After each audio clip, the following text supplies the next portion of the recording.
दोस्तों, आज एक ऐसी स्टोरी बताने जा रहा हूँ जो अपनी सुहागरात के बाद जानवी सब कुछ खो देती। आइए जानते हैं जानवी की दर्दनाक कहानी। मोहन बहुत गरीब घर से था। दिन भर मेहनत मजदूरी करके सिर्फ 2 वक्त की रोटी के पैसे ही जुटा पाता था। भगवान का यह उसूल है कि वह गरीब के घर कन्या को अवश्य जन्म देता है ताकि वह किसी न किसी तरह का कन्यादान करके अपना परलोक सुधार सके। कन्यादान महादान माना गया है। जिसके वंश में कन्या जन्म नहीं लेती वह वंश इस महादान से वंचित रह जाता है। मोहन के घर में भी एक कन्या ने जन्म लिया था जिसे उसने अपनी हैसियत के अनुसार पढ़ाया लिखाया। मोहन की बेटी का नाम जानवी था। जैसे जैसे जानवी बड़ी हो रही थी वैसे वैसे उसकी सुंदरता बढ़ती जा रही थी। अब जानवी 18 साल की हो गई है। अब युवक उसकी सुंदरता को देखकर आहें भरने लगे थे। एक दिन मोहन के मित्र देबू ने उससे कहा, मित्र, अब तुम्हारी पुत्री जानवी भी शादी योग्य हो गई है। लड़की पराया धन होती है और पराया धन अपने पास ज्यादा समय तक नहीं रखना चाहिए। चोर लुटेरे सरेआम घूमते फिरते हैं, इसलिए अपनी पुत्री जानवी का विवाह योग्य वर देखकर जितनी जल्दी हो सके संपन्न कर दो। तभी मोहन कहता है, तुम ठीक कहते हो मित्र, मैं आज से ही अपनी बेटी के लिए योग्य वर की तलाश करना शुरू करता हूँ। मोहन ने अपने मित्र का धन्यवाद करते हुए कहा। बस उसी दिन से वह जानवी के लिए लड़का तलाश करने में जुट गया। मोहन की मेहनत रंग लाए और बहुत जल्द ही उसे जानवी के लिए अच्छा वर मिल गया। महेश गुजरात में रहता था और छोटा मोटा कारोबार करता था। 2 वक्त की रोटियों में कोई टोटा नहीं था, इसलिए कुछ दिन बाद जानवी की शादी महेश से हो जाती है। उस रात उन दोनों की सुहागरात थी जब जानवी फूलों से सजाई गई सेज पर बैठ गई थी। घर में उसके अलावा कोई नहीं था। महेश अब अकेला था। उसकी शादी में आने वाले सब रिश्तेदार चले गए थे। रात के 11:30 हो गए। जानवी को समझ में नहीं आ रहा था कि उसके पति आज की रात भी कहाँ रह गए। धीरे धीरे 1 बज गया। तभी 1:20 पर दरवाजा खुला। जानवी संभल कर बैठ गई। उसने घूंघट और नीचा कर लिया। महेश धीरे धीरे चलता हुआ सुहागरात वाली सेज के पास आया। वह अपने आप पर काबू रखने का पूरा प्रयास कर रहा था। उसके कदम लड़खड़ा रहे थे। जानवी कलेजा थाम कर रह गई। उसने एक ही नज़र में पहचान लिया था, मुझे शराबी पति मिल गया है। एक पल के लिए उसने सोचा कि शायद हो सकता है उसके यार दोस्तों ने इस खुशी के मौके पर पिला दी हो। उसने दिमाग से बात निकाल दी। उसके बाद महेश धीरे धीरे चलता हुआ सेज के पास आया। वह आकर उसके पास बैठ गया। जानवी आज शर्मा रही थी क्योंकि आज उसकी सुहागरात थी। उसने अपनी गर्दन नीचे झुका ली। महेश बहुत देर तक बैठा रहा, फिर बोला, मेरी जान, आज मुझे माफ़ करना, मैं आज दोस्तों में फंस गया था। उन्होंने ज़बरदस्ती पिला दी थी। जानवी ने कोई जवाब नहीं दिया। नाराज हो मेरी रानी, महेश ने कहकर धीरे से हाथ बढ़ाया और उसका घूंघट उलट दिया। जानवी ने जरा सा भी विरोध नहीं किया, केवल इसलिए कि यदि उसने विरोध किया तो कहीं साड़ी ना फट जाए। पीने वाले का क्या भरोसा। जैसे ही महेश ने घूंघट ऊपर किया तो मानो महेश के सम्मुख जैसे चांद निकल आया हो। वह कई पलों तक जानवी को देखता ही रहा, फिर उसने उसे अपने करीब खींच लिया। जानवी ने कोई विरोध नहीं किया। वे दोनों इस वक्त काफी करीब आ गए थे। उन्हें लगा जैसे वक्त थम गया है, लेकिन यह उनका सपना था। रात मंथर गति से बीत रही थी। कमरा अंधकार में डूबा हुआ था। जानवी सुबह उठी और घर के काम में लग गई। उसके यहाँ और तो कोई था नहीं जो काम में उसका हाथ बटाता। महेश काफी देर से उठा क्या? जानवी ने उठाया और महेश को चाय बनाकर पिलाई। फिर जानवी खाना बनाने में लग गई। उसका ख्याल था कि महेश अपने काम पर जाएगा, लेकिन वह काम पर नहीं गया। जब जानवी ने पूछा कि काम पर नहीं जाओगे क्या, तो उसने कह दिया था अभी 2-4 दिन कहीं नहीं जाना। लेकिन अब 7 दिन हो गए, महेश काम पर नहीं गया। 8वें दिन जानवी ने उससे कहा, अब आपको काम पर जाना चाहिए। यदि आप काम पर नहीं जाओगे तो घर का खर्चा कैसे चलेगा? तभी महेश बोलता है, सब चल जाएगा, तुम क्यों चिंता करती हो, कमा लेंगे, अभी कौन सी आफत आ गई है। फिर जानवी ने कुछ नहीं कहा। इसी तरह 20 दिन बीत गए। महेश हर रात पीकर आता था और जानवी से चिपक जाता था, जैसे वह उसकी वासना की तृप्ति का सामान हो। जानवी बुरी तरह परेशान थी, परंतु करे तो क्या करें। उसने कई बार दबी जुबान से कहा भी था कि आपको अब पीनी भी नहीं चाहिए, लेकिन महेश ने उसकी बात पर कोई ध्यान नहीं दिया था। उसके घर से उसके पिता आए और जानवी को कुछ दिन के लिए अपने साथ ले गए, लेकिन 3 दिन बाद महेश जानवी को ले आया। उस दिन शाम को महेश के 2 मित्र घर में ही आ गए। उन तीनों ने एक साथ बैठकर शराब पी। जानवी को यह सब अच्छा नहीं लग रहा था, परंतु करती क्या, मजबूर थी। वह जाकर अपने कमरे में बिस्तर पर बैठ गई। इसका पति और उसके मित्र रात को 12 बजे तक पीते रहे। रात में 12 बजे तक जानवी बेची नहीं रही। उसे नींद आ गई और वह सो गई। उसका तो ये रोज का काम था। उसकी आंख तब खुली जब किसी ने उसे दबोच लिया था। उसने आंख खोलकर देखा, उसका पति नहीं था। उसने चीखना चाहा तो उसने उसके मुंह पर हाथ रख दिया। काफी देर तक ये संघर्ष चलता रहा। आखिर में उसने जानवी को दबोच ही लिया, किसी हिरनी की भांति, जैसे कोई सिंह दबोच लेता है। जानवी रोती रही। जानवी अब रोती रही और उसकी इज्जत लुटती रही।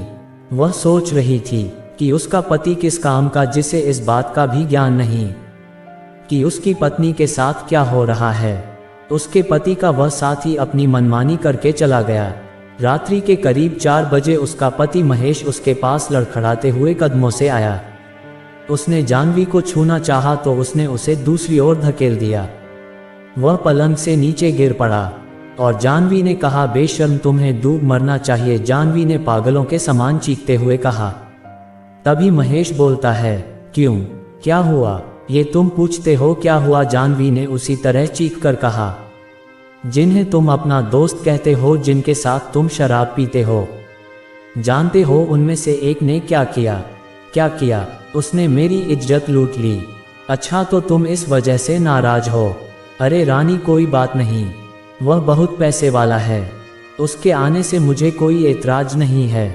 महेश ने ये बात हंसते हुए कहा। अब हर बात जानवी की समझ में आ चुकी थी। वह समझ गई थी कि उसको उसके पास भेजने वाला उसका अपना पति ही था। ग्लानि से उसका मन भर गया। वह सोचने लगी कि उसे कैसा पति मिला जिसे न अपनी इज्जत का ध्यान, न अपनी पत्नी का। वह उसकी कमाई खाना चाहता है, वो भी गंदी कमाई। उसे तो बहुत पहले समझ लेना चाहिए था। जो पति अपनी रोजी रोटी के लिए सतर्क नहीं हो सकता, वह अपनी पत्नी के प्रति क्या सतर्क रहेगा। जानवी दूसरी ओर करवट लेकर सो गई। उसने महेश को अपने तन पर हाथ तक नहीं लगाने दिया था। दूसरे दिन भी उसने महेश से कोई बात नहीं की और महेश सोच रहा था कि कोई बात नहीं, ना बोली ना सही, धीरे धीरे सब आदत पड़ जाएगी। रात को जिस समय महेश शराब पीकर कमरे में आया, उस समय जानवी अपनी किस्मत पर रो रही थी कि उसने पिछले जन्म में कौन सा पाप किया था कि उसको महेश जैसा पति मिला, जिसे उसकी इज्जत का कोई ख्याल नहीं है और अपने हाथों से अपनी पत्नी को दूसरों को सौंप रहा है। जबकि मर्द तो ऐसे होते हैं कि कोई उनकी पत्नी की ओर नजर भरकर देख भी ले तो वह मरने मारने को तैयार हो जाते हैं। किस बात का पति है वह उसका? क्या केवल नाम का, या उसके द्वारा वह स्वयं धन पैदा करना चाहता है? ग्लानि से बुरी तरह मन भर गया जानवी का। महेश ने जानवी को हाथ लगाया। जानवी ने उसका हाथ झटक दिया और कहा, तुम्हें मेरे जिस्म पर हाथ लगाने का कोई अधिकार नहीं है। क्यों? महेश ने कहा, तुम मेरी पत्नी हो। जानवी, किस बात के पति हो तुम? क्या केवल इस बात के कि तुम मदिरा पान करके आओ और मेरे तन से खेलो? पति कैसे होते हैं, उनका क्या कर्तव्य होता है जानते हो तुम? पति वो होते हैं जो कमा कर लाएं और अपने घर का खर्च चलाएं। पत्नी यदि गलत रास्ते पर जाती नजर आए तो उसे खूब डांटें। तुम्हारी तरह के पति नहीं होते जो नोटों के लिए अपनी पत्नी को दूसरों को सौंप देते हैं। सच तो यह है कि तुम्हें तो डूब मरना चाहिए। तुमने तो दुनिया भर के शहरों को बदनाम कर डाला है। तुम मेरे पति नहीं हो सकते, गर्म गोश्त के व्यापारी जरूर हो सकते हो जो पैसे की खातिर अपनी बीवी से धंधा कराते हो। महेश ने कुछ नहीं कहा, वो बस उसी तरह से छेड़छाड़ करता रहा। काफी देर बाद बोला, जानवी तुम क्यों परेशान हो? औरत को डर तो अपने पति का ही होता है। जब मुझे कोई एतराज नहीं तो तुम क्यों चिंता करती हो? खाओ पियो और मौज करो।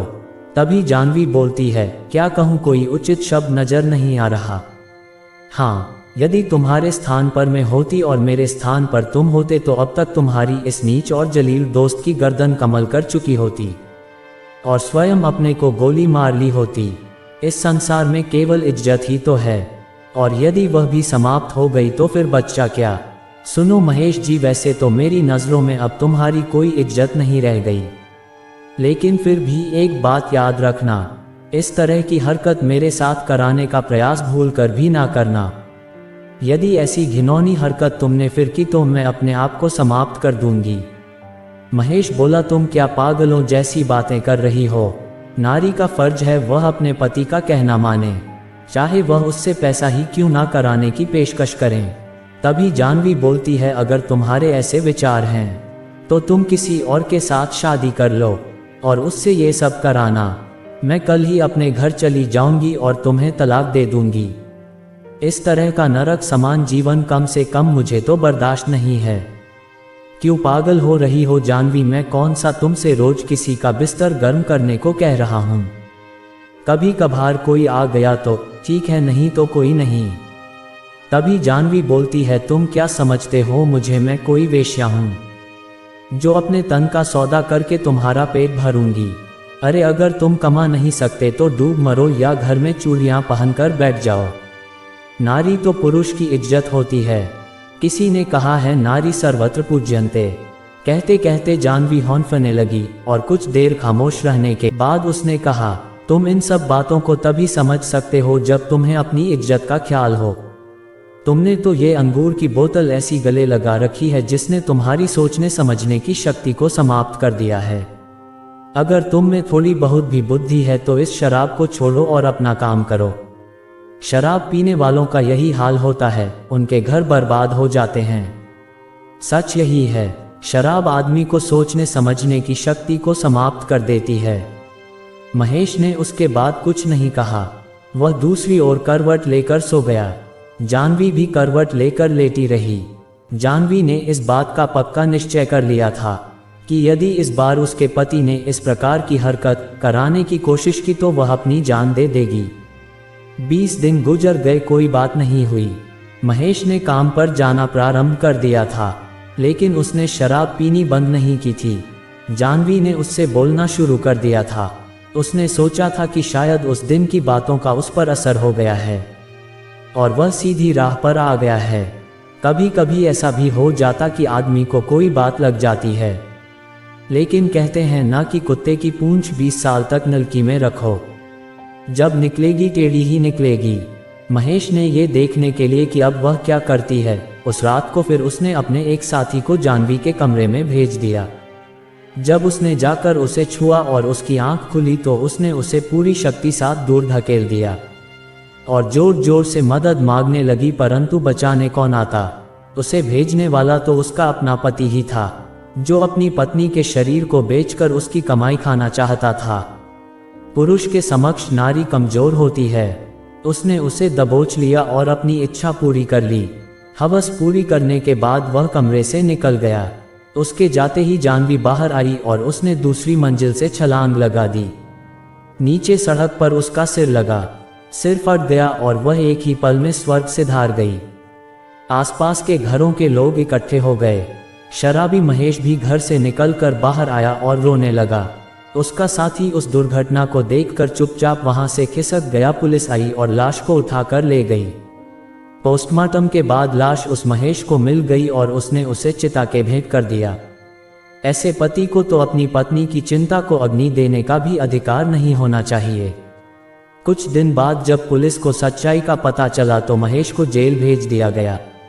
दोस्तों, कहते हैं बुरे काम का बुरा नतीजा होता है। दोस्तों, ये सीख देने वाली कहानी अच्छी लगी हो तो एक लाइक और चैनल सब्सक्राइब तो बनता है। ये वीडियो हिंदू शास्त्र या लोक कथाओं से प्रेरित हैं। हम किसी व्यक्ति, धर्म या समुदाय की भावनाओं को ठेस पहुंचाना नहीं चाहते हैं और न ही किसी गैर पारंपरिक को बढ़ावा देना है। केवल शैक्षिकी उद्देश्यों से यह वीडियो बनाया गया है।